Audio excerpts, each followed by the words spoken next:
শেখরপুরে এসেছি গোলাপের রাজ্যে।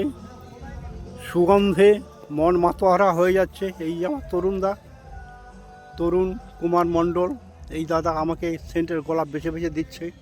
হ্যাঁ, আমি এখান থেকে প্রায় গোলাপ নিয়ে যাই, আমার ছাদ বাগান আছে।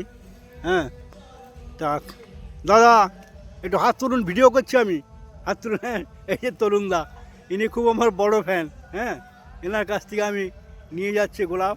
হ্যাঁ, আপনাদের দেখাবো ছাদে আমার কী সুন্দর গোলাপ। আপনারা যদিও দেখেছেন। হ্যাঁ, আমার গোলাপের যে রাজ্য আছে ছাদের উপর, আবার এখান থেকে নিয়ে যাচ্ছি। এটাই আমার নেশা ভাই, এই নিয়ে আমি বেঁচে আছি, ফুল, কবিতা আর প্রকৃতি নিয়ে। আচ্ছা, আসি এই